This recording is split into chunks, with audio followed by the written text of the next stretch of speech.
महाराजगंज जिलाधिकारी संतोष कुमार शर्मा ने अपनी टीम के साथ आज चौपरिया गांव के खेतों में उतरकर धान की फसल का क्रॉप कटिंग का स्थलीय निरीक्षण किया, जिसमें रैंडम तरीके से चयनित कृषक भगवती के खेत में सांख्यिकीय विधि से क्रॉप कटिंग का संपादन किया गया।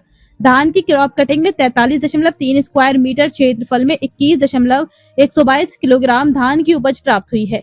जिलाधिकारी संतोष कुमार शर्मा के मुताबिक जनपद में सभी चारों तहसीलों में की गई क्रॉप कटिंग से प्राप्त उपज के आधार पर औसत उपज का आकलन कर कृषि उत्पादन और उत्पादकता के आंकड़े तैयार किए जाने का निर्देश दिया गया है, जिससे कृषि योजनाओं के प्रभावी क्रियान्वयन सहित प्रधानमंत्री फसल बीमा योजना से आच्छादित कृषकों को फसल क्षति की स्थिति में उचित भुगतान किया जा सकेगा।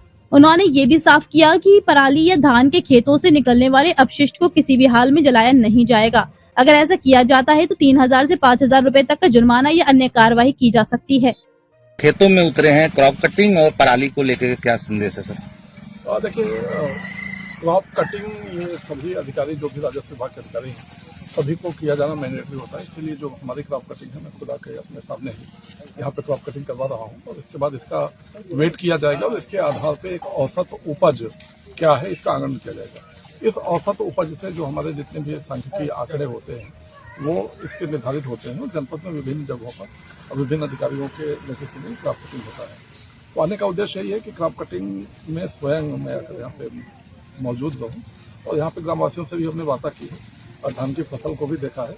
विशेष रूप से सभी लोगों से हमने ये अपील की है कि काटने के बाद किसी भी दशा में जो पराली है या जो अपशिष्ट है धान का वो जलाए नहीं और जलाने पर उसके दुष्परिणाम होंगे। तो सभी लोग चाहे वो मशीन से या हाथ से जैसे भी कटिंग करें, लेकिन उसको पराली को किसी भी केस में न जलाए। अभी तक जो हम लोगों का जो औसत आ रहा है जनपद का वो 40 क्विंटल प्लस आ रहा है प्रति हेक्टेयर। इसको भी हम देखेंगे कि यहाँ पे कितना आ रहा है और इन बिटवीन 40 to 47 या 48 प्रति हेक्टेयर जो आ रहा है। तो हर जगह का हम लोग देखेंगे कहाँ पर कितना कितना आ रहा है। इसके बाद जो जनपद का औसत होता है ये वो देखा जाता है। तो क्रॉप कटिंग सभी राजस्व अधिकारियों के लिए सर्वाधिक महत्वपूर्ण होता है, जिसमें कि राजस्व विभाग का और कृषि विभाग का ये हम लोग इससे आंकड़े तैयार करते हैं और इसी वजह से आप सर बात कर रहे हैं इस तरह का अगर किसानों के साथ होता है तो उसके लिए सरकार की क्या और निश्चित रूप से जो ये क्रॉप कटिंग का हमारा रिजल्ट आएगा और उसमें जो औसत उपज जो आ रही है और उस उपज से यदि किसी गांव में कम उपज हुई है और वो लोग यदि हमारे आच्छादित हैं तो उनको उसका डिफरेंस जो डिफरेंशियल रेट है वो मिलेगा। तो वो उससे उनका फायदा है। और जो हम लोगों के आपदा का जो नियम है उसके अकॉर्डिंग भी हम लोग देख रहे हैं, लेकिन किसी पर्टिकुलर प्लॉट में 33% से अधिक का नुकसान, जैसे मैं यहाँ भी आया हूँ तो आपने देखा होगा पूरे क्षेत्र में इतना नहीं है।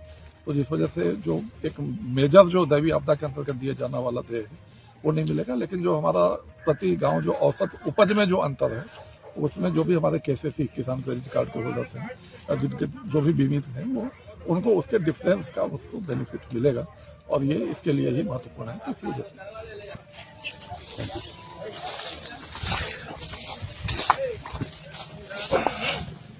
मित्र वृंदा ग्रुप के MD गोवर्धन सिंह लाए हैं आपके लिए गोवर्धन की पहली इंटीग्रेटेड टाउनशिप, एक भव्य 56 एकड़ की भव्य परियोजना।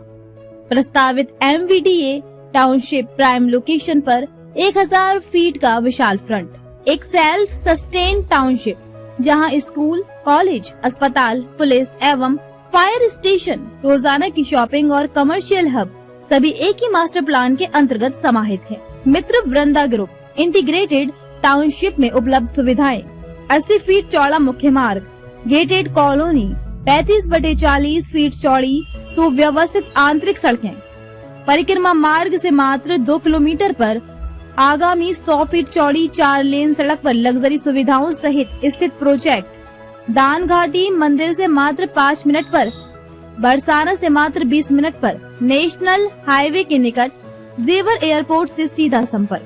हमारे पास रेजिडेंशियल और कमर्शियल सभी प्रकार के प्रोजेक्ट उपलब्ध हैं। अभी बुक करने के लिए संपर्क करें मित्र वृंदा ग्रुप 0827980646, 0976006324 9।